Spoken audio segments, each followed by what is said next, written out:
Thanks for dropping by RPadTV. I'm your host, Mr. Rourke. Wait, that's not right. I am Raymond, your host. Did anyone get that reference to a 70s or 80s TV show? I think it was both. I think it was like late 70s. It was like 79, I think it started. Yes. It seems very 80s. So I'm Raymond. This is my guest, Paul. And I cut myself shaving a few minutes before this, so I'm going to be dabbing my chin. I already have blood on the shirt, so don't worry. Paul, but before we start our Dune 2 chat, there's something I want to say to you. I haven't shaved since 1987. That's not it.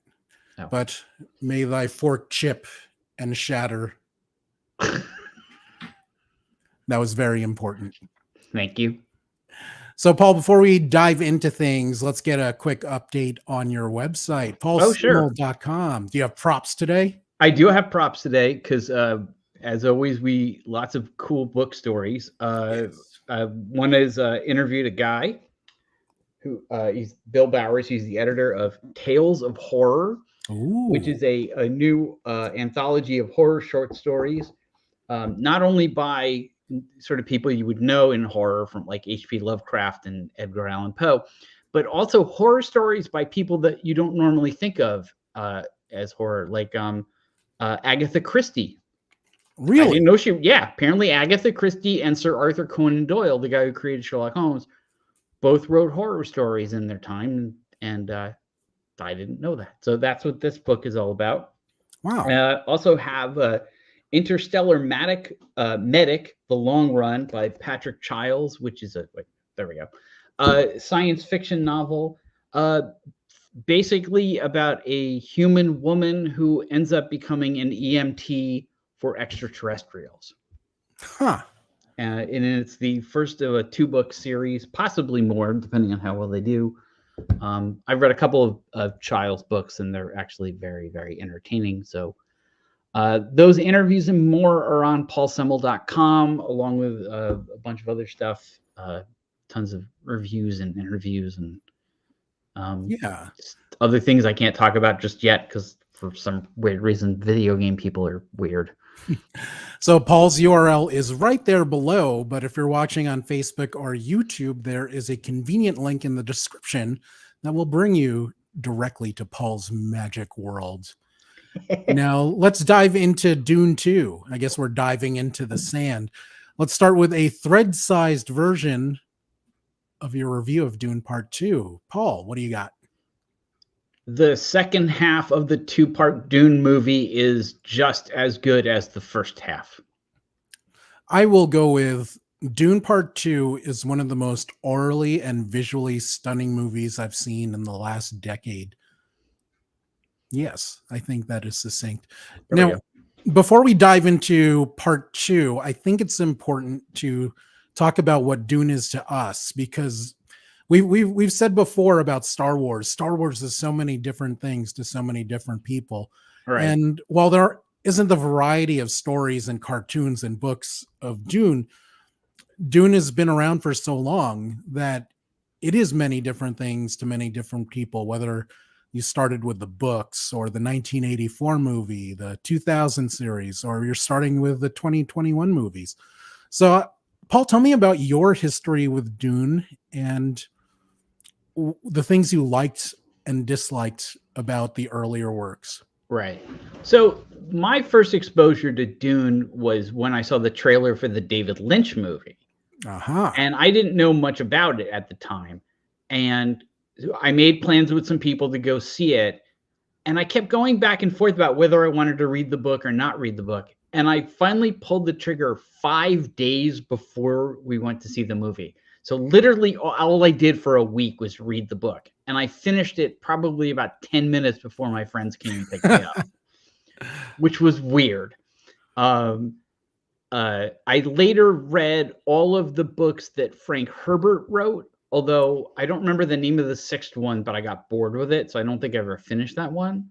Dune, Paul's second cousin twice removed. I don't remember. I do remember not liking the David Lynch movie all that much. Oh. What I did like, though, was the Dune miniseries, which was on the Sci-Fi Channel back when it was actually sci-fi, not sci-fi. Right. And I have, as you can see, I have the DVD for that and the DVD for the sequel that they did, Children of Dune. Right. And isn't Children of Dune has Professor X in it, doesn't it? It does. He's right there, right there. You can see him right in the middle there. Young Professor X. Young Professor X. I have never played any of the video games. I have never read any of the other books that other people have written, most of which I think are written by his son. His son and Kevin Anderson. Right. What I do have, although I have not read it yet because the third and final one is not out, is there is the graphic novel adaptation that they're doing. The first two books are out. The third one comes out this summer. I have not read those yet. I've looked at them. They're very, very nice. The art is really, really good. But I'm waiting until the third book comes out because then I want to read the whole thing. And one other thing I would point out is as you mentioned in the beginning of this, I have my own website. I do a lot of author interviews. Right. And Dune comes up quite a lot when I interview science fiction authors. I would say that it's one of the, I would say that of all the things that get cited, that comes up a lot. Firefly comes up a lot. Star Wars and Star Trek, obviously, but Dune is definitely, anytime somebody writes any kind of big epic science fiction, whether it's a space opera or space fantasy or whatever, they definitely bring up Dune. Yeah, to me, Frank Herbert's Dune book, which came out in 1965, it's influential to sci-fi writers in a way that Tolkien is influential to fantasy writers. I don't know how much you agree or disagree. I agree with that. I agree. I think that Tolkien is much more ubiquitous. Like, I think that I think, Asimov's Foundation series would also. I think there's, there's a lot more in science fiction that I think become fundamental influences, which is, I think, why in some respects, science fiction is much more varied than the kind of fantasy that you get out of Tolkien, because literally everything goes back to either Tolkien or Tolkien and D&D, because D&D is also fundamental, but D&D is basically Tolkien in game form. So yes. So my background with Dune started with the 1984 movie, which I'm a little bit younger than you. So at the time it was released in theaters, I was definitely not old enough to understand or comprehend anything that was going on. But it did come into heavy cable rotation a few years later. Right. And even then, I was still too young and dumb to understand what was going on. But I thought it was weird and funky. And some of it was just, batshit crazy. I was unfamiliar with David Lynch then, again, being a little bit young. But I came to appreciate it partially because I was raised Catholic, like most Filipinos, and a lot of the religious teachers would say that Dune is evil because it criticizes religion. Well, that made me interested automatically. I'm like, it's an evil book. I saw the Care Bears fight one of those. So later on, I started, when I was old enough to understand the movies, I liked the story. The movie was weird for me because some of the performances seemed like they were almost being like theater exaggerated, like they're performing as if they were on stage, while some of them were just doing normal movie acting that I was accustomed to. And it didn't blend well together for me, but I was amazed at the cast. And when I read more about it, who they intended to cast when they wanted to do the movies in the 70s, which was weird because they were thinking of Salvador Dali as the emperor. Oh, you mean when Jodorowsky was going to do it? Yeah. Mick Jagger was supposed to be Fade Rotho, which is kind of weird that Sting took over for him. Right. And Elvis now. So it's kind of like, is that a musician role? Is that what's going on there. Right. Yeah. Well, there's a for people who don't know, at one point Dune was going to be made by this guy named Jodorowsky, who's like a comic book writer and a filmmaker, and even more weird than David Lynch, which is saying something. And the movie basically collapsed under its own weight. Yeah. Although a lot of it wound up getting used by different people, not just in David Lynch's Dune, but also in Star Wars, oddly enough. Yeah. And there's a really interesting documentary called Jodorowsky's Dune, which oddly enough was just on HBO, and you can find it different places, and it's fascinating because it's just weird what that guy wanted. Like the book is off, oddball as it is, and like David Lynch's version is even weirder, and this is like an acid trip. Right. But I watched the movie and read the first 4 books later.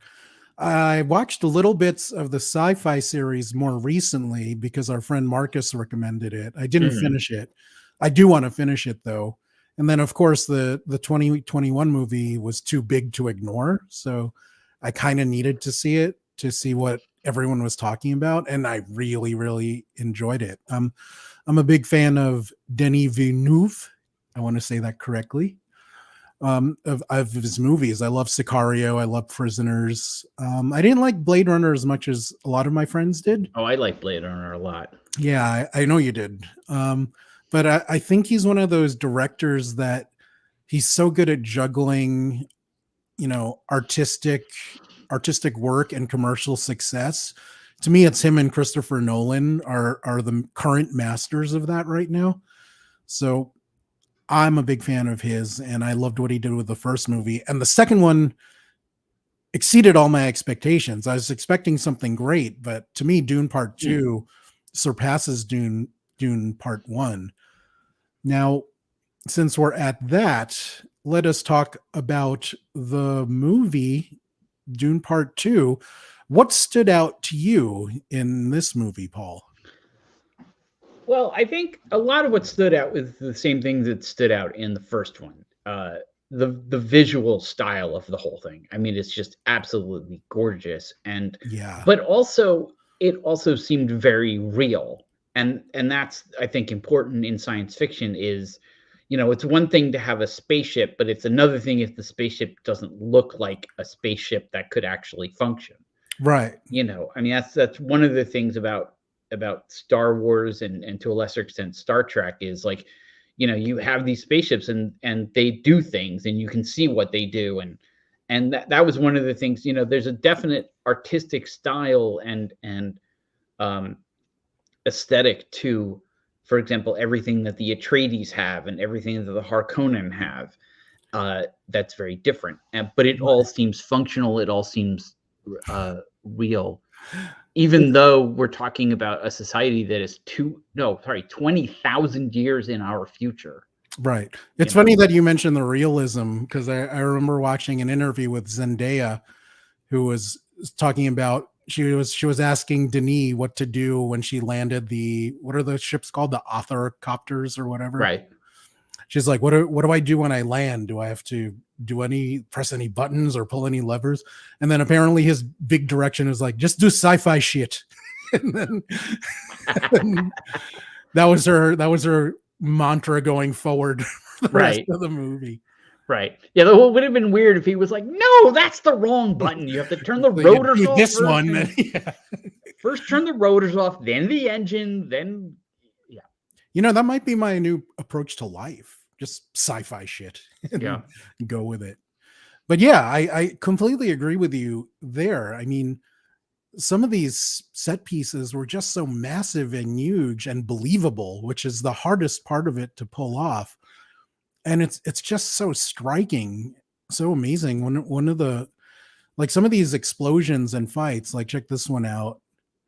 Like, I would believe that, worms this size are chasing after these people, because it's done so well visually, but also the sound effects and the score from Hans Zimmer and his team. It just came together so well to build this incredible world. Right. Like, some of these fight scenes and explosions are just breathtaking.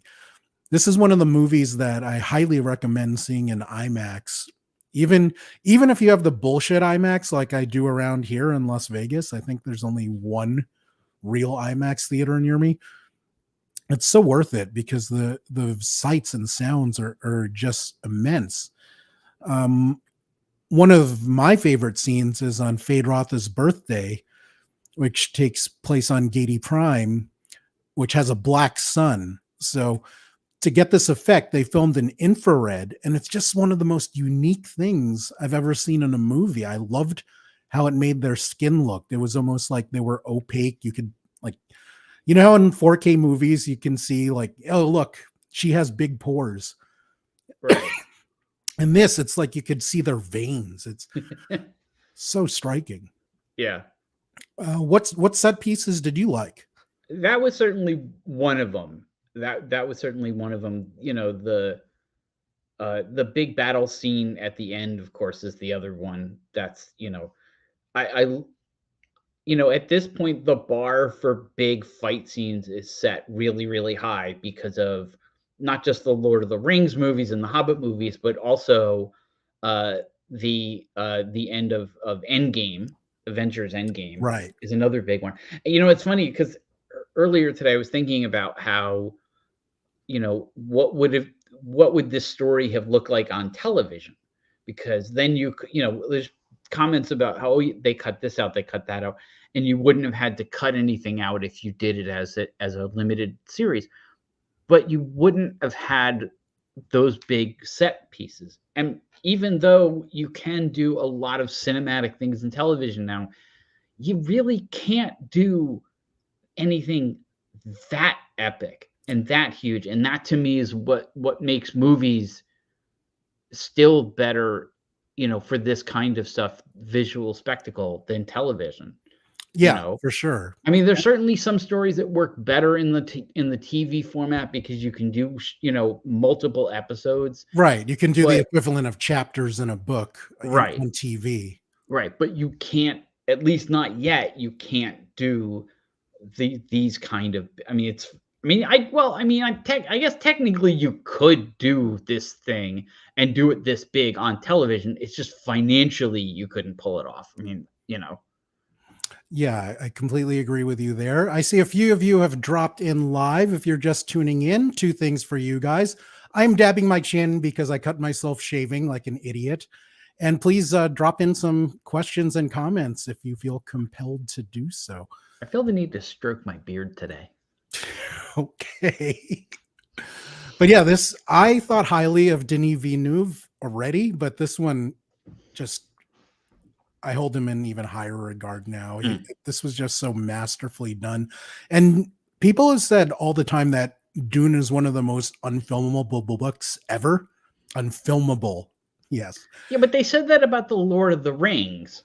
You know, I mean, and that's the funny thing is, like, every once in a while somebody does like a movie and it's really, really good. And they go, you know, for years they said this was unfilmable. They said that about Watchmen. They said that about, you know, I think they said that about The Dark Knight Returns. Right. I mean, but I mean, those movies are still based in modern reality, or in Lord of the Rings case, in the past. I mean, the high tech stuff to me is the hardest thing to do believably, as you said. And I think this might be one of the most believable fantasy sci-fi films that I've seen. I would be hard pressed to think of some. If you have any suggestions, or if any of you watch, I was going to say Alien. And Aliens, just because of those two movies are notable for just how down and dirty everything was. Right, because of the situation, it was kind of, they were stripped down. Right. So yeah, yeah, that makes sense to me. You know, I mean, that was the thing when I remember when Star Wars came out, everybody talked about like, oh, you know, as compared to, let's say, 2001 and to a lesser extent Star Trek. You know, oh, it was so realistic because like you could see the dirt on the ships and whatnot. And then Alien, I think, just went even further with that. And like, because especially in the first movie, that ship that they're flying around, it's basically a truck. Yeah. You know, it's a truck in space, and like, and it's not even a nice truck. No. And there's that whole scene when, like, you know, Ripley goes into the engine room to talk to Yaphet Kotto and whatnot, and there's all this like smoke and steam and dirt and grime, and I think that to me set the bar, because this is a very different look than that. Oh yeah, that this is much more like because you're talking. Yeah, well, you're also talking about an empire and a kingdom and right. Not the confines of a ship. Right. Yeah. Well, there's that too, but you're also not talking about like, Paul Atreides was not a truck driver. You know what I mean? Like, he's a prince and he's living in a castle, in the first, or right. In the first one. Which is a contrast, because he's supposed to be the Messiah, but the Judeo-Christian, or I guess the Christian Messiah, is the son of a carpenter, not a prince with all the best instructors in the world, teaching him how to fight, how to speak languages and all that. Right. Jesus didn't get that education, guys and gals. Nope. But it's interesting that we talked about aliens and the confines of that movie totally making it. What was amazing about this movie is the scope and scale of it. It's just so massive. And I completely agree with what you said before. This is a reason to go to a theater. It's just so very much so massive and big and spectacular and amazing that you'll enjoy it on TV at home for sure. But seeing it in a theater, especially IMAX, and especially with a great sound system with 20 plus speakers, it's just so engrossing and captivating. Now let's move on and talk about the cast. This is one of the most loaded casts I've ever seen. And you have people in their 20s who are some of the hottest stars today. You have middle-aged people who are accomplished and respected actors. And you have two guys that are in the twilight of their lives who are absolute legends. And I don't know of a cast this loaded. Do you? Can you think? I was thinking the Avengers. The last two Avengers movies, although a lot of those people weren't big when those movies started. Right. And they're all middle-aged at that point. And were there any really like young actors then? Well, Tom Holland. Yeah, I guess he was sort of the kid. So they had one kid. I guess you could say, well, no, I was about to say Iron Man's kid, but she was a little kid, and that doesn't count. Although she was quite good in that movie, I thought. And then would Nick Fury be the one legend there? I guess so, yeah. Yeah, I guess he would be the elder statesman. Yeah. But he's not nearly as... although, it's funny, I was about to say he's not nearly an elder statesman as much as Stellan Skarsgård or Christopher Walken. But I think he may be around the same age as them. A little bit younger. Walken's in his 80s, so yeah. I think that Samuel L. Jackson is like in his mid to late 70s. We're not talking. Yeah. It's not. But I mean, when you're that high in age, those few years do make a difference. So yeah, maybe. But you are right. It is a very loaded cast in the sense that a lot of those people are recognized as being in. I mean, that's the one thing that I would say about them over the Avengers cast is the people in this movie are noted and respected as actors, whereas a lot of the people in the Avengers movies, rightly or wrongly, are not kind of known. Right. Maybe Ruffalo is known more as an actor. Yeah. And the others are, undeniably they're massive stars, but this Dune has really accomplished and highly regarded actors. Speaking of which, let's dive into our favorite performances. I loved Javier Bardem in this. He just had such a blend that made this character as Stilgar so interesting. He had the religious fanatic thing, but he also had the love for his people and that tough guy desert thing. It was just such a unique blend. Like, he was really going for it in a way that I haven't seen him before. I haven't watched a ton of his movies. I've seen a few, of course, but this was one of the bravest performances of his that I've seen. What did you make of him in this movie? I thought he was really, really good. I mean, but this is one of the things like about this movie is there were a lot of people who were really, really good, but you kind of expect that. Like I've seen Bardem in things before. He's done serious acting roles. But he's also done these kinds of movies, and he brings that serious acting chop to it. It reminded me of when he was that very weird bad guy in the James Bond movie. Who wanted to bone everything? Yeah. Yeah. But he was so good and captivating in that, and that's what he was like in this too. That's why I thought it was weird that they cast him as Galactus in the Fantastic Four movie. I'm like, so is Galactus going to bone planets instead of eat them now? Is that official, by the way? I don't remember, but I've seen it on a few like Hollywood dirt sheets that he is strongly attached to that role. But I'm all for it. Yeah. Yeah. So yeah, I'm up for that. So yeah, I think he's always but again, he's always really, really good. I mean, it's like, it's like when you see Cate Blanchett in a movie and she's really good, you're like, all right. Yeah. I mean, that's what she does. Yeah. Right. So we have our first comment.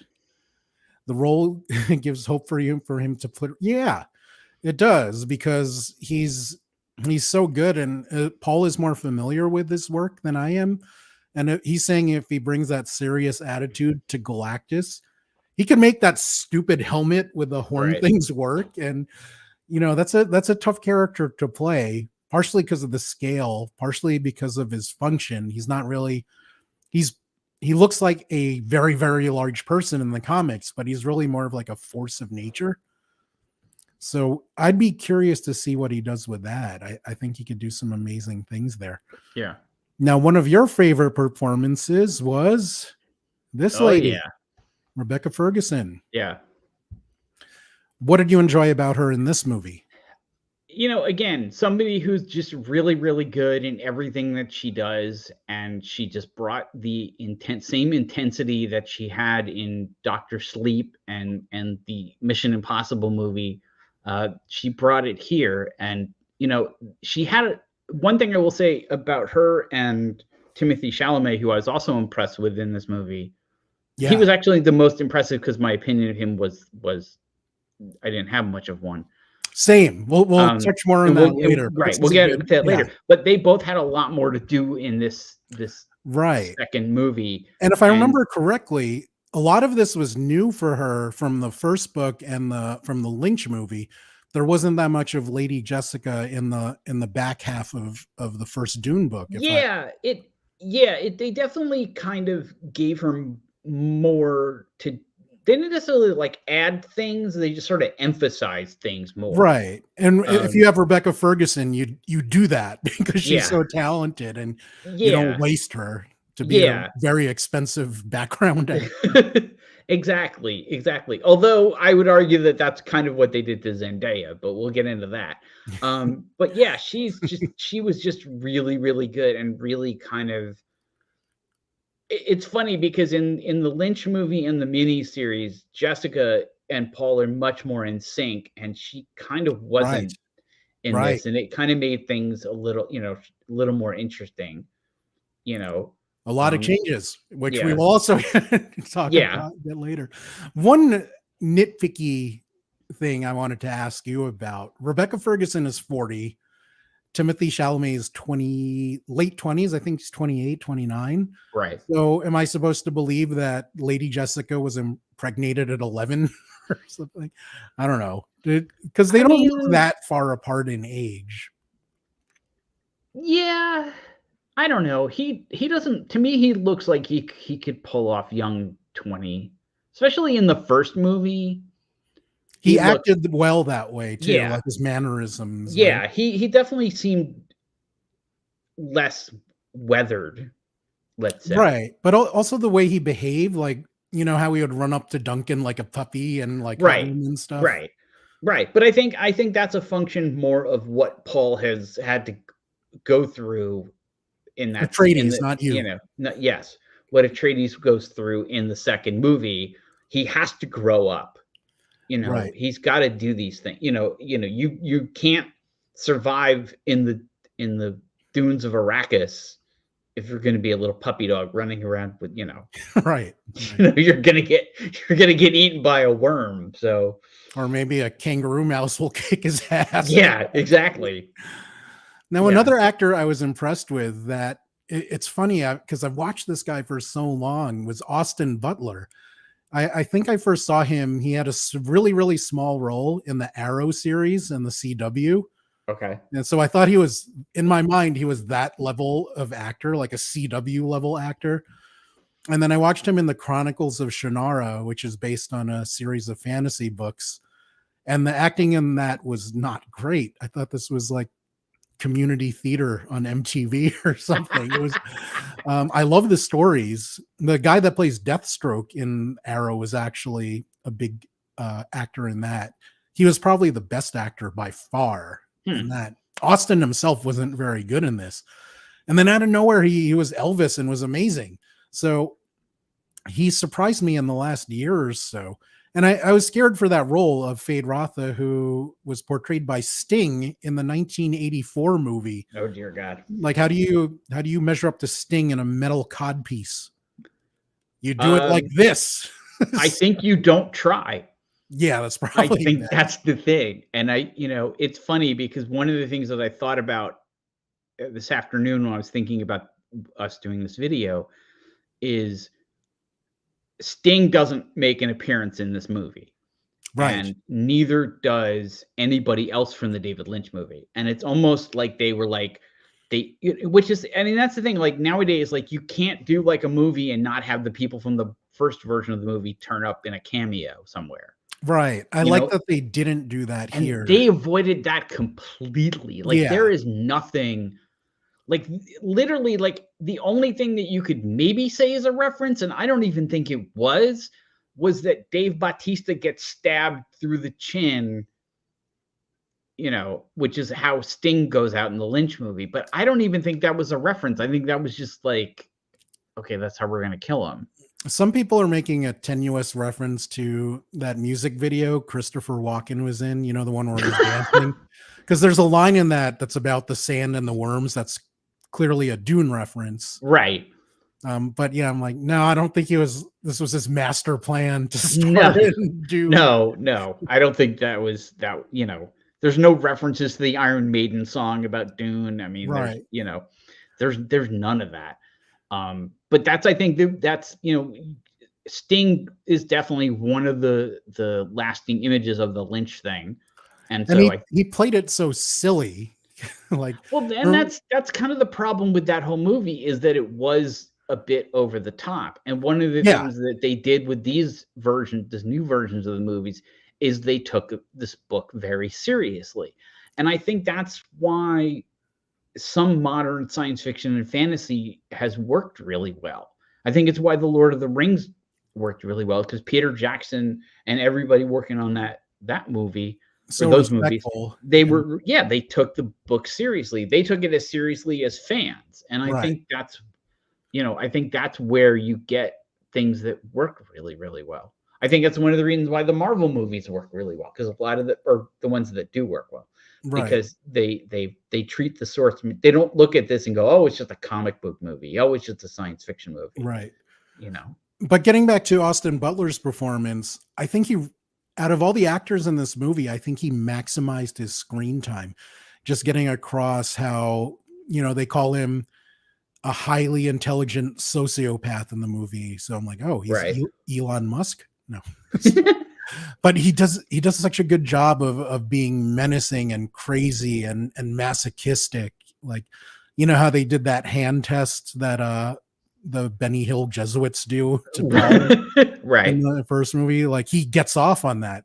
And yeah, I loved his performance. He had such presence in a relatively small amount of time. What did you make of his acting in this film? I'd never seen him in anything, so I have nothing to compare him to, but I thought he was really good, and I thought he was a really good counterpoint to Dave Bautista, who was kind of the menacing guy in the first one, but in the second one, he ends up being kind of beat down by his uncle, and he kind of like loses his mojo, if you will. And then along comes, Fade, who's just, there's a new model in town. It kind of is. And, it's an interesting dynamic.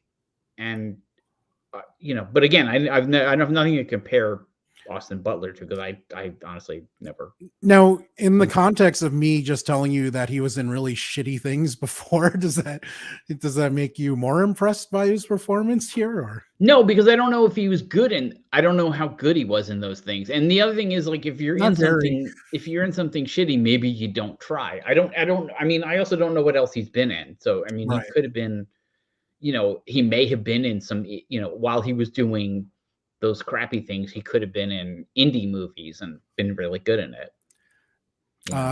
Carlos has a question. Did Batista lose his mojo because his character had to talk more?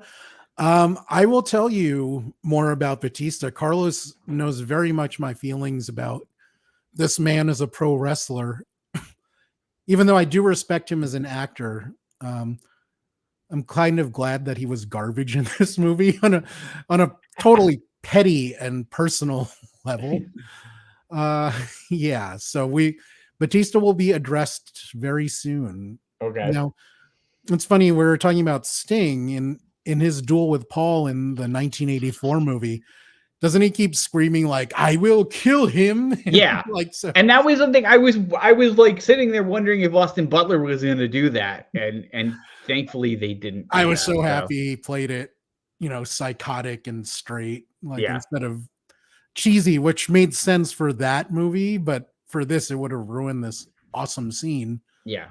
So this is a nice segue, because we see Fade Rotha here fighting Paul Atreides. So we have to talk about the lead, of course, Mr. Timothée Chalamet. And for the longest time, I thought this guy, I didn't really think he was an actor as much as he is a movie star. And I get why he's popular. He's a young, handsome kid. He dates a very famous person right now. So I totally get why he's a star and why the industry and agents want to elevate him. But this year especially, or even with Dune, I thought he was okay. He can act a bit in the first part of Dune. Wonka, I'm like, okay, he could do a bit more. But I think this one, he really got more stuff to chew on. And while I'm not totally convinced he's going to be a great actor yet, I think he has the potential to reach that. And that surprised me, because I was pretty meh on him for a long time. How do you feel about Mr. Chalamet? I'm basically with you. Like, when I heard he got cast, I was kind of like, okay. Because all I knew is, like, I mean, I'd never seen him in anything, and all I knew about him was that middle-aged women thought he was really cute. And I was like, okay. And I'm like, he's like a French New Yorker. And I'm like, okay. Doesn't tell me anything. And he was in a white rap troupe when he was a kid. Right. Well, but that doesn't surprise me. But I thought he held his own in the first movie, which is not easy to do given who he was acting with. Right. Especially with his scenes with Josh Brolin. I mean, just being in the same room as that guy. He had scenes with Oscar Isaac. He had scenes with Rebecca Ferguson. He had scenes with Josh Brolin. He has scenes with Jason Momoa, as an actor. Well, no, but he's the living embodiment of charisma. Yeah. And going into this movie, I knew he had a lot more to do, but he really stepped up. I think he really held his own, and he, like you said, he had a lot more do in this one, and I think he did a good job with it. I think he did a really good job with it. I think held his own is a great way to describe his performance in the first movie. I'm like, yeah, okay, this kid can hang, but this movie made me convinced that he's capable of more, and I'd love to see him develop as an actor. I think he has a ton of potential there. Yeah. Hopefully he chooses some roles that play into that, whereas it would be much easier for him to just do these massive, big starring roles, which totally fine career choice as well. I wouldn't criticize him for that. Right. But, well, there's that whole thing that Ben Affleck said in one of Kevin Smith's movies about, like, you do the big movie. One for you, one for me. Yeah. You do the big movie so you can do the small movie, and then, And then Matt Damon said, and then sometimes you do reindeer games. And there's a line there about, and sometimes your friend makes you do a movie for him because he says you owe him. Because you owe him. They look at the camera. Yeah, that is true. I mean, Good Will Hunting did get made because Kevin Smith brought it to Harvey Weinstein's attention. I mean, I hate saying his name now, but I mean, that is what happened. So he those guys did owe him, and now they're both massive stars who are much richer than him. So, but I think it's cool that they still have that loyalty. So I think that says a lot about those two cats. Right. Now let's go to the dark side for a bit and talk about performances that we didn't like. Carlos, you will want to pay attention to this one. Oh boy. Because I got to start with Dave Bautista, who I like him much more as an actor than I ever did as a wrestler or as a human. I thought he did a great job as Drax in the Guardians movies. He's had a bunch of smaller roles where I thought he did really well. Because of how I feel about him as a wrestler and as a person who denied his Filipino heritage, I read it in his book. I still have it around some here. I didn't buy his book. THQ gave us his book as part of a promotion for one of the wrestling games. So I'm happy to say Batista was garbage in this movie. He did two things. He either screamed or he stood around as an open mouth jackass like this. So, I mean, as Paul was saying earlier, he is beaten down at this point because of his failures in Arrakis. But I like that he just wasn't much of anything. I mean, did Batista work for you at all in this movie? Yeah, I had no problem with him in this. You know, he didn't have as much to do, but his purpose was not to do a lot. His purpose was to kind of he was supposed to suck. Well, he was supposed to basically suck at his job to pave the way for Fade. So, and in that, I think he did fine. The only thing I thought with him was that I thought the fight with him and Josh Brolin was over kind of quick, and I was like, well, okay. I mean, it's Drax versus Thanos round 2. There is that. That was one scene where I was like, wait, what? It's over already? Okay. Yeah, I mean, maybe because of the mental state he was in. And I don't know that the first movie did a good job of establishing this, but both Gurney and Duncan are supposed to be like two of the finest warriors in the known universe. So right. I think he should have beat Batista or Robin. Is that his name? Raban, yeah. Yeah, he should have beaten him up that quickly. And I was happy to see him do so. All right. He was there to job to Thanos. Yes. Yes, he was. I don't know what that means, but okay. So a jobber in pro wrestling is the guy that's supposed to lose the match. Oh. That's his whole purpose. So yes, Batista is a jobber, and I'm very happy to say that. Yeah. And I'm a jobber in life, so I'm fine with Batista. Now, earlier I was talking about the distinction between actor and movie star. Which brings us to Zendaya, who absolutely a massive star. I mean, of course, from the Spider-Man movies, Euphoria. She is one of the it girls right now, but I've never been impressed with her as an actor. She just doesn't do much for me. I've never seen her do anything all that impressive. Even in Euphoria, which people rave about her performance, I could think of like 5 different actors who could have done it better. In the first movie, like, she's not in it a lot, but 90% of her scenes are her turning around and looking over her shoulder. Well, she's only in it for like 7 minutes or something. So right. But a lot of her bigger scenes in this are her walking out of a room angrily. So I don't know. She just didn't do a ton for me. I thought out of the young people, I thought she had the weakest performance. I don't know if I'm being harsh. How did you feel about Zendaya in this movie? Well, first of all, I think she's super cool as a person. Yes. No, I did want to point that out. I feel bad for doing that now. In all the interviews I've seen of her, she just seems like a lovely young woman. So it's not like with Batista where I'm actively rooting for him to fail. I want Zendaya to do well because she seems like a cool, kind person. Yeah. Sorry. Well, what I would say is I do think that she can act. I mean, I think she's shown that in Euphoria, And I think she's acted really well in the Spider-Man movies, especially the last one. I think her issue in this is she just didn't have as much to do.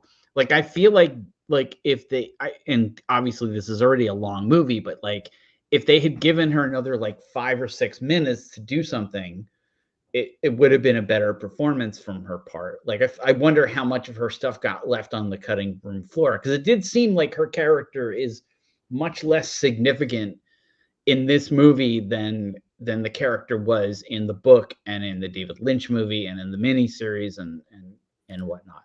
But also very different, which we'll touch on very soon. But yeah, and this was a good check because I find her unimpressive as an actor.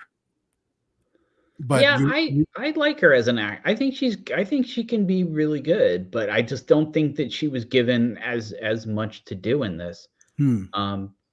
Although as much as I do think that it would have been better and she would have been better if she had more to do, I do worry what that more would have been, because one of the things that I saw that I thought was kind of weird is people on mainstream entertainment shows referring to this movie as having a smoldering love story. And I was like, what? Like, did you see the movie? Like, there's not much of a love story there at all. Well, I don't know. I mean, there is a tragic one there, the way they set this adaptation right up. And Denis said that himself. That was one of his favorite aspects of the movie, was that it's a romance about a doomed romance, and he really enjoyed that. Right, but it's not a romantic. No, it could have been a much more of a romantic movie if they had more with her and Timothée Chalamet. And that's my concern, is that if they had added more to the movie, that's the kind of stuff they would have added. They wouldn't have added more about how an impressive Fremen she is, what an impressive fighter she is. You didn't want them to have their picnic by the lake on Naboo scene? Yeah, that's kind of what I was thinking of. Is like, is that, I'm a little tired of like every movie having to have a love story. I mean, one of the things I always loved is this goes back a few years. There was a movie called Eraser. Arnold Schwarzenegger. Oh, right. And Vanessa Williams. And one of the things about that movie is they don't fall in love. Right. They never have a romantic scene. Now, granted, some of that was because he's white, she's black, and it was a different time. But still, it wouldn't have worked for the story. And I always appreciated that. And that was one of the things they talked about when they were promoting that movie, is like, it didn't make any sense. Right. Why would she fall in love with this guy? And was refreshing at that at the time. And even wasn't the guy from Murphy Brown in that movie in it or something, like her carpenter? Yeah. I know who you're talking about. Yeah, he played like one of the he was like in the beginning of he shows up a couple times on the movie. Yeah, I forget his name, but yeah. Carlos says, would that have been a bad time for Timothy's character to tell Chani that he hates sand? Yes. I don't know, jokingly in my head, like I wanted one of the Fremen that disagreed with Paul's destiny to be like, you're being held down by Chani's punani, but nobody said that. Wouldn't have made sense for the movie, but it would have cracked me up. No, so. That'll be in the Mel Brooks version. Oh, speaking of, there was one scene among the Fremen where Paul is saying that he's not the Messiah, and I was thinking of Life of Brian. Because the Fremen basically say, in Life of Brian, he's like, Brian's saying, I'm not the Messiah. Then the people like, only the true Messiah would say he's not the Messiah. Right. And which is what the Fremen said in this movie. He's like, see, he's so modest. He won't even admit that he's the Messiah. Right. But in Life of Brian, it's different, because Brian just gets fed up when he's like, okay, fine, I am the Messiah. And the people like, see, he is the Messiah. That would have been funny in this movie. Wouldn't have worked. No, it would have cracked me up. But yeah, it's somewhere on the cutting floor there's Monty Python's Dune, but I would love that. Oh my God, that's a great idea. That would never happen. No. It's good that we're ending with the character of Chani, because I want to talk next about some changes from the book and from the first movie. Now, I think you're more familiar with all the source material than I am, but if I'm remembering correctly, Dune Part 2 had many more changes than the first Dune movie. Like Chani's role in particular, she was just attached to Paul all the way, if I'm remembering right, in the first book and movie, the 84 movie. What I would say is that it wasn't changes so much as like things were emphasized and de-emphasized. That there was a lot more about, for example, Chani and Paul's relationship in the book than there in the Lynch movie than there was in this one. But it was there. It's not like, and there were certain, I mean, there were a couple of characters that were cut out, but it's nothing of major consequence. Oh, I have one disagreement there, but keep going. But it wasn't like they changed anything radically. You know, it wasn't like, it was much more like, oh, instead of having this character have 20 minutes of screen time to do this, he's getting 5 minutes of screen time. But we're going to, like, for example, one of the things that they emphasized more was the religious aspects. And yes. And you mentioned in the beginning of this about people telling you the book was evil because it was anti-religion. That was much more prevalent in this version of the story than in the David Lynch one, for example, or even the original book, right? Because some of it was too subtle, and it was received in a way that Frank Herbert didn't want. People thought Paul was the hero, and that wasn't his intention at all. He was supposed to be at best an anti-hero, right? At worst, a person that is burdened by his destiny and forced into poor decisions. Yeah, well, that was one of the things they talked about before they even started making the first movie, is that you know, there's a lot of the white savior thing in Dune, right? And they really didn't want to sort of go with that because it's just sort of this, you know, it doesn't work now. It doesn't work nowadays. And I would argue that in this, Paul may be the focus of you know, and at the end, but he's not this, you know, he's not the sole savior, you know what I mean? Like, you know, he's not the Luke Skywalker of this. He's not the, you know, he's not the one guy who, you know, like, you don't see him beat up everybody and then, you know, he's not Neo. So a lot of people make that comparison as well. But getting back to Chani, I remember her being not as openly combative in the book and the Lynch movie. Am I misremembering that? Or I don't, like, for example, like at the very, very end, she's pissed, right, about him going off with Princess Irulan. Yeah. And I think she was way more pissed about that in this movie than she was right in the book.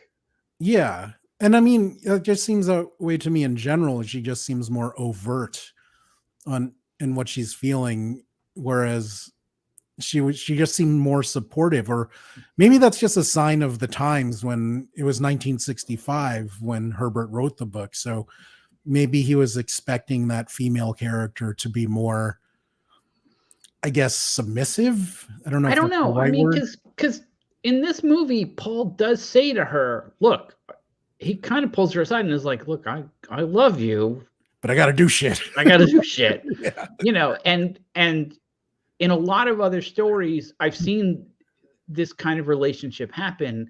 And in a lot of other stories, the woman kind of goes, okay, I get it.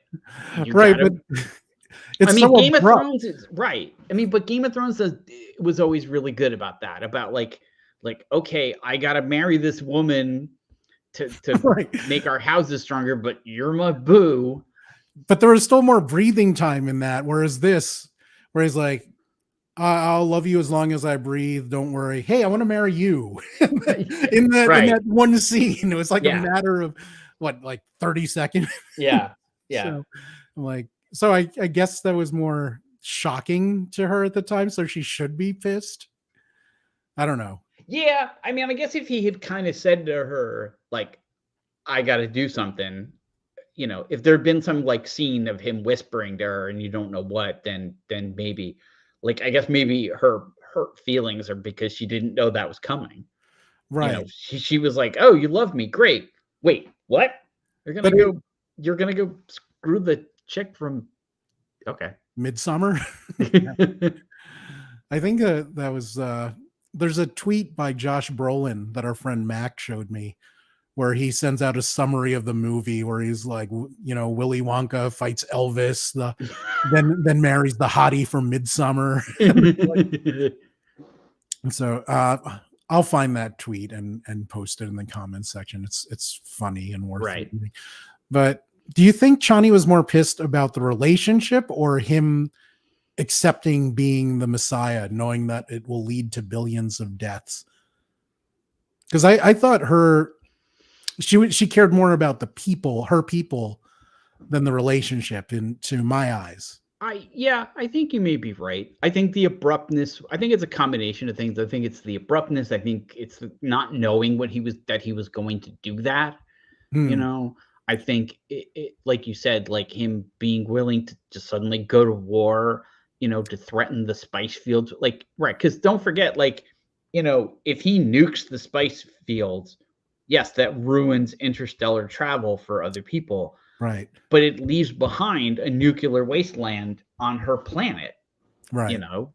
So she's got to live with that, Right. you And know, a she, windy planet, mind you. So, unlike Stilgar, who is all about Paul being the Messiah, right. she sees the religion as being a means of how people control other people. So I Right. liked her perspective on that in that sense.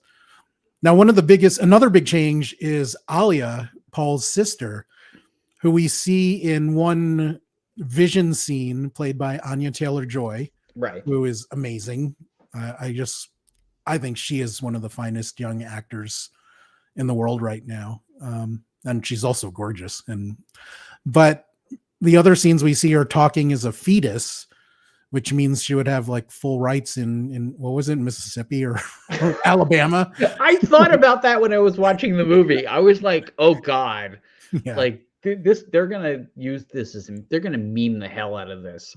But because her mother drank the water of life while she was still in the womb, she has that power of prescience. So she can Right. communicate with Paul through her mother and Paul through visions. But she is not actively alive in the movie. Right. Whereas in the book and the first movie, she was.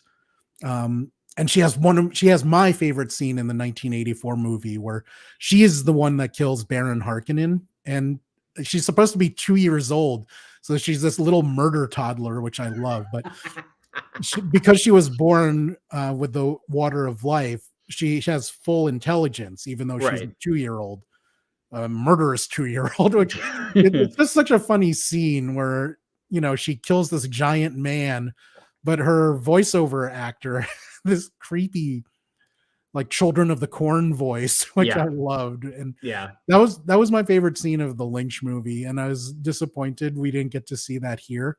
They changed it so that Paul kills the Baron instead of his Right. little sister. We need to see Yeah, more. I kept waiting for like the little sister to show up and wreak some havoc, but I think it worked in the context of what they did. Um, although they never actually like indicated much of like how long the whole thing happens over, you know. They do in because of Princess Irulan's diary, which is another change from the book, because her diary is written, I believe, 2 years into the future, whereas the diary she's writing now is obviously concurrent with the events. So that passage of time is all truncated. Paul is supposed to be spending more time with the Fremen in the books, if I remember. Yeah. Whereas it all takes place in the space of a year, which is well, it would have to be less than a year. Yes. It would have to be like 6 months because, you know, she's carrying Oscar Isaac's baby and right. Poe Dameron's baby. Right. So, now, Denis Villeneuve, I just love saying that properly. He did make some big changes to this, but for my part, I think it works for the movies he's making and for this particular time. I think it sets up what he wants to do nicely. Right. But I'm not a purist. I don't have, I'm not a hardcore Dune fan like some people are, even though I enjoy the book and movie and want to finish the series. How do you think these changes work? Did anything bother you, or was it just there, or do you think it's part of Denis Villeneuve's master plan? I tend to regard the movie as the movie and the book as the book and so on. And unless you make a really dumb, pointless change, I don't usually mind. Right. In fact, one of the only ones I can think of was when they made the first Spider-Man movie with Tobey Maguire, and they said, "Oh, we're going to make the natural web things," and I was like, "Okay." And when they said why, they were like, "Well, because we don't want him to appear too smart." And I'm like, "Well, that's dumb. He's supposed to be supposed to be a nerd." Yeah. Science. And then but then they made him smart anyway. And I was like, right. Okay, that's dumb. Although in that same movie, the whole thing about how he doesn't stop the robber and then the robber ends up killing his uncle, right, I think actually worked even better than it did in the original comics. Like, it made a lot more sense. I don't remember why, because I haven't seen that movie in 1,000 years, but I just remember thinking like, yeah, that was much better. So I don't normally I don't care what you change. Like, I didn't mind, for example, that Tom Bombadil wasn't in The Lord of the Rings or whatever. Right. Those movies didn't need an extra half hour. No. And that's the thing I think you have to keep in mind is a movie is supposed to be about 2 or 3 hours long. And you can't put absolutely everything in. There are certain things that work in a book that don't work in a movie, and vice versa. One of the mistakes I think that David Lynch made is he put too much of the internal dialogue into the movie. There was a ton of voiceover. There was a ton of that, and there wasn't nearly as much of it in this version. The only thing that I would have liked to have seen, and it wasn't that big of a deal, was I would have liked to have seen what the spice creatures look like. I don't remember what they're called, because they were weird as hell in the David Lynch movie, and I really would have liked to have seen because they're supposed to be basically people who've mutated, right, being in the spice brine, and I would have really liked to have seen, especially given how visually stimulating this movie is, I would have liked to have seen what he would have done. Yeah. But now, I'm curious to see what purists think of it, because some of the things I read about the first movie, some of the purists were pissed about small, inconsequential changes. Like Dr. Kynes in the book is a man. In the movie, they made her a female person of color, and some of them lost their shit over that. I'm like, well, she's in the movie for 5 minutes. So, and yeah. And how much of that was because they changed the character, and how much of it was because it was a woman and she's a person of color? Yeah. I mean, let's remember the times we live in. Yeah, but I mean, I don't think her gender or ethnicity was relevant to that character at all. It wasn't. Yeah, it wasn't at all. I mean, I think if they had made Paul a woman of color, if they had cast Zendaya as Paula, okay, fine. Yeah, I could see getting irritated with that, but that's not what we're talking about, Right. And so we have a question from Carlos, who says, "I haven't seen this yet. Where does Florence Pugh's character come in?" She comes from New Jersey, and yeah. So she plays Princess Irulan, who is the Emperor's daughter. And one of Paul's plans in the first movie is like, I'll fix everything by marrying her and broker peace. Interesting plan. I don't know if it works, but she spends most of the movie with her father and the Benny Hill Jesuits on that planet. She's studied under them, so she's deeply religious. Her whole thing is that she's really smart, more tactical than her father. And yeah, she just seems more capable and her mind's better trained. So she has a better understanding of the power of faith and how that can be used to manipulate people. But she also is kind of disturbed that her father plotted and also the Bene Gesserits plotted to kill the Atreides family. I thought she did well. I mean, I think she's a fantastic young actor as well. I've loved her since Fighting with My Family. Midsummer, she was awesome. She doesn't have a ton of time here, but presumably she will in the next movie. But I think what she did here, she did really well. Like Austin Butler, I think she maximized her time on screen. What did you think of her performance, Paul? I agree with you. She's a very good actor. My favorite thing that she's done is there's a scene in Hawkeye, the TV show, where she's sitting there eating mac and cheese and talking to Kate Bishop. And it's just hilarious, but just super real and fun scene. Yeah, I thought she was really good. I think that it was interesting because it almost in a weird way took some of the walk-in role away, because like if, if you remember, the Emperor doesn't have a huge role. Even, I mean, obviously he's right. a focus of things, but he doesn't have a huge role in the David Lynch movie, but he had more to say and do than he did in this. But I think that was actually rather effective because it worked for this part, because the whole thing is that the Emperor is manipulated by the Bene Gesserit, and right, he's a fading Emperor. Yeah, exactly. He's supposed to be older, like in the David Lynch one, it was Ferrer, right? Yeah, Jose Ferrer, who was had a zest for life and he was not like an aged emperor in the tail end of his career.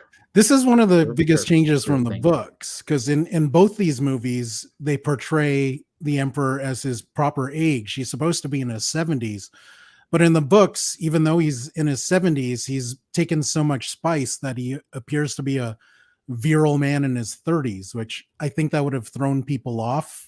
Yeah, in the movie, especially with the relationship with the princess. Princess Irulan also serves as a framing character. In the movie, some of the scenes are preceded by her reading her journal entries. In the book, a lot of is it all the chapters are preceded with a journal entry from Princess Irulan, or just most of them? I don't remember. Honestly, don't remember, because I read that book. Like I said, I read that book in 1985. But she also serves as a somewhat of a framing character in that. And yeah, I think she's great. She knocked it out of the park. And she has more of a role to play later in the Paul Chani Irulan love triangle that will come.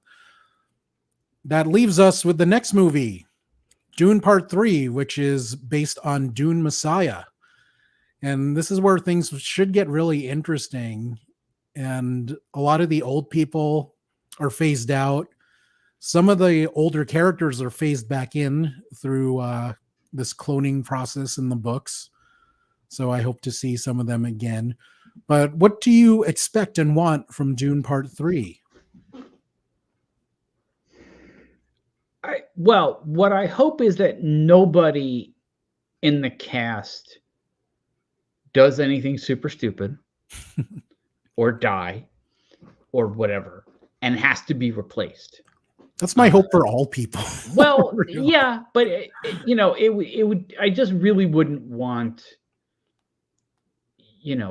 I can't think of anybody. Like, I wouldn't want Zendaya to like suddenly, blow up in a plane or something. Yeah. Well, I don't want that anyway, but like, I don't want her saying something terrible about Israel and Palestine, and then she's canceled and can't make any more movies, and suddenly they have to get somebody completely different. You know what I mean? Like, I always, it's that old Darren from Bewitched situation. Thank you, Carlos. Yes. I wanted to feel like, I mean, this is one of the things that I liked about this second movie is it very much felt like the first movie. It looked like it, it felt like it sounded like it, and I want that same, like, if I didn't know any better and you told me, "Oh yeah, they shot these two movies at the same time," I'd be like, yeah, that makes sense.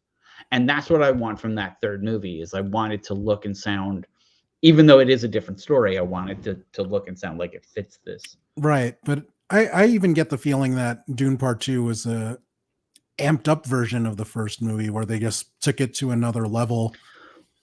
Right, but it was shot the same, it was scored the same, it was edited the same, like, you know, the sort of heart, like how there's a lot of times when like somebody is in the foreground and the people in the background are really out of focus, like even more so than normal.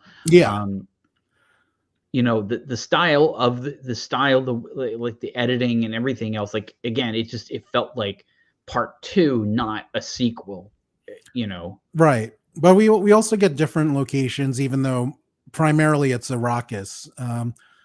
I believe we saw 3 planets in each movie, if I'm not mistaken. We saw where it starts where the Atreides come from. We see the Emperor's palace, and in this we see the Emperor's world again, and also Gedi Prime, where the Harkonnens live, and live under the black and white sun, or the black sun, and have weird black. A great song, by the way. If you haven't heard it, I highly recommend looking up Norah Jones' piano version of Black Hole Sun. Oh my God, it's really good. It's really good. You know, in a lesser director's version of Dune, that song would have come up at that point. Oh, that would have been painful. Oh my God. But you know I'm right. You know that somebody would have done that, and it would have been terrible. Oh my God. They would have used the Norah Jones version too. I wonder if they're gonna. I think they've said that there's going to be elements of the fourth book as well in this other movie. The fourth book, third book, the Children of Dune. Okay, because Messiah's the second book, right? Yeah, sorry, you're right. Yeah, I think because that's what they did in the Professor X one, is they combined Children of Dune and Dune Messiah into a single story, and I think that's what they've said they're going to do in that third movie. Like, I don't think he wants to make like a fourth movie. Like, I think he wants to end this in this, you know. Right. So it's interesting. Herbert, the fan reaction influenced a lot of how Herbert wrote Dune Messiah, because he was kind of taken aback that people didn't get some of the subtlety, that Paul isn't, you know, your standard hero. So they portrayed him as kind of more fucked up in Dune Messiah. And I kind of excited to see where that goes. Yeah. But also it's sort of like when you the second, no, it wasn't Rise of Skywalker, the second of the sequels for Star Wars. No, the one where basically it starts with her and she's handing him the lightsaber and he kind of looks at it and goes, "Oh, right. That's very much what happens at the towards the middle." Is that the Last Jedi? Is that the second one? Or? Yeah, the Last Jedi. Thank you.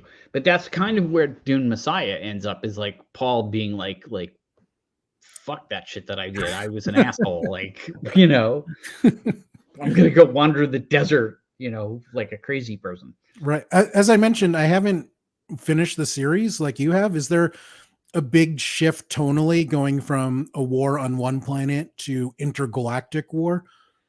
I mean, it's not going to turn into that. In fact, I was sort of wondering. I feel like they're going to jump over all of that. Like, they're not going to go into the war. Like, I almost kind of think to bring up Star Wars again, like it's going to be like what they did in between Attack of the Clones and Revenge of the Sith, where the war happened, but the bulk of it happened in between the two movies. And oh wait, by the way, there's a cartoon. I don't think they're gonna do anything like that. Like, they're not gonna do a Dune Wars, Dune the Spice Wars, the animated series. No, I don't think they will. Although they are doing a Bene Gesserit TV show. But that is actually set 10,000 years in the past. when they're planting all this stuff. Right. And it's prequel capital pre. Yeah, but I don't imagine they're gonna show a lot of inner space battles. Like, I think it's gonna be more almost like the aftermath of that. Like, the war is over and now, Paul is the emperor and Zendaya is still pissed at him and right. And So there's I've Anya had Taylor-Joy. a second. When you just said inner space battle, I'm like, inner space battles with Dennis Quaid. Well, yeah, see, that's the thing. All of Dune takes place inside Slim Goodbody. Was Martin Short and Dennis Quaid in that? And Meg Ryan, is that right? Yeah. Yeah. I love that movie as a kid. Yeah, so that's around. I love movies like Inner Space around that time, and Dune 1984 was way too advanced for me. So that's where I'm coming from. Yeah, from my perspective. Yeah, it's a very different movie. Do you think they can get Filoni to do Dune: The Spice War? I'm all for it. Like, if he did it though, it would kick ass. But yeah, no, I don't think they're gonna. That's the thing. I don't think. Unlike with the Clone Wars, I don't think the war itself is all that important.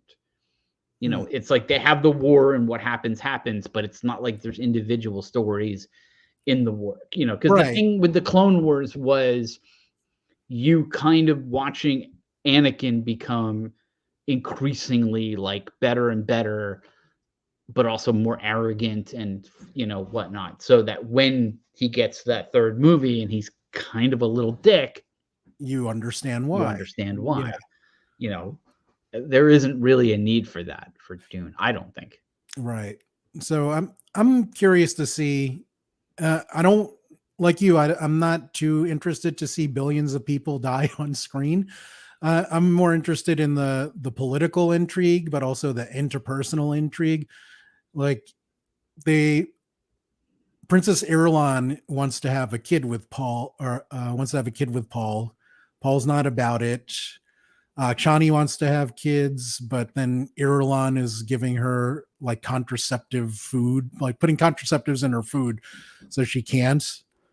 Chani doesn't know, but Paul knows, but he doesn't care because he sees Chani dying after they have kids because of his god powers. So yeah, he's kind of a weirdo. His powers, like, he goes to like Super Saiyan level 5 in Dune Messiah. So he is all knowing, all seeing at that point. I think is it Messiah where he gets blinded? Like someone bombs the area where he's in and the explosion. I don't remember. But I think if it either happens in the beginning of Messiah or it is because he No, I think you're right. Yeah, he becomes blinded physically, but because of his vision powers, for all intents and purposes, he can see because he can just follow the path of the vision in his head. Right. Because he knows. So Carl's like, so he becomes Dr. Manhattan. Yeah, kind of. He becomes Daredevil. Come on, Carlos, get your comic book people right. Well, he does become. He pretty much does become Dr. Manhattan, except not blue.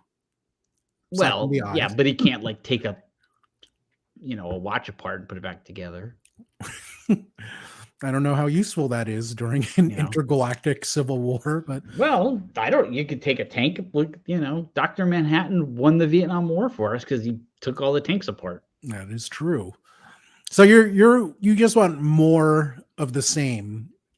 Yeah, what I want is for the third movie, like the second movie, to feel as if they were all shot at the same time, to all feel like they that there wasn't a tonal. I don't want them to change like, the screenwriters or the guys who do the score or the editor or the look of it. I mean, like, I want it to have that same. You want continuity. I want continuity. I like continuity. I agree to an extent, but I think things get a little crazier in Dune Messiah. So I don't have a problem. I don't have a problem with that as long as it looked like they shot it at the same time. Okay. I'm talking from a technical aspect. Okay. So audio visual. Yeah. Yeah. I mean, they can go nutty with it, but like I don't want suddenly like Leonardo DiCaprio to be playing Paul Atreides because he got himself canceled. Or he's too busy, with his girlfriend or whatever. Because he's now doing, keeping up with the Kardashians. Oh, okay. I won't touch that. So let us wrap things up and tell people why they should watch Dune Messiah. You're my guest. I will let you go first. Isn't that what we've been doing for the last hour and 20 minutes? Well, we've also gone on tangents, and I think we've clearly established how much Batista sucks. If you got anything out of this video, that's what you should have gotten. If you got everything out of this video, Batista bad, Zendaya good. Yes. I think that you should go. I think you should see it because it is a very entertaining, engrossing story, kind of like a sci-fi Game of Thrones. Yeah. And you should see it in theaters because it is also a very visually stimulating and orally movie. Not with an O. Yes. Even though they have those popcorn buckets. Yeah. To me, it is what movies are about these days. It's about showing you something you cannot see on television or in a video game or in a book or in a comic. It is to me, like, I'm sorry, Scorsese, it is what movies are all about. Yeah, I very much agree with Paul here. This is one of the biggest spectacles you can see, and I highly recommend seeing it in IMAX if you can. But as Paul said early on in this video, it's big and massive, but it's also so believable, which, again, credit to Denis Villeneuve and his team. Yeah, I'm just so impressed with the job that they did. This isn't even, I'm more of a fantasy guy than a sci-fi guy, but this movie is just so impressive. I would tell people this, though. It is not a fast movie. It is not action-packed. Although the action is awesome. The action is awesome, but it's not non-stop. It's not, it's not a Fast and Furious movie. Yeah. And it is a movie that you have to pay attention to because there is a lot of intricate stuff with interpersonal relationships and the politics and things like that. And they're showing you it's not our future in the sense of like how Star Trek is like, 100 years in the future, but there's a lot of things that are familiar. There's a lot of things that are going to be unfamiliar because we're talking about 20,000 years in the future. Yes. Nobody ever mentions Earth, if you notice. Like there's no mention, nobody ever mentions like the Beatles or like Shakespeare. Like there's Beatles. Well, like there's no references to our culture in, you know what I mean? Right. Like there isn't a scene. Like I think there is one scene where somebody's playing guitar, but like that's not guitar. That's a Bella Sen or something like. It's a 9-string instrument. Right. But it's the closest, like, you don't see Paul Atreides running around the desert wearing a Beastie Boys t-shirt. Right. You know what I mean? Like it's not like our culture still exists and, it's so far removed, almost appears as if magic. I need to look up that instrument. It's played by Gurney Halleck. Yeah. Played by Josh Brolin. And in the original, he was played by Patrick Stewart. Yes. Before I knew him, the balisette that it is called. And they actually filmed a scene in 1984 of Patrick Stewart playing the balisette, but it wasn't used. So this is like justice for Gurney. He's like, I will play my damn balisette and you will love it. It's funny with Patrick Stewart, like he's the one guy from that first movie that I could have seen them bringing into this one.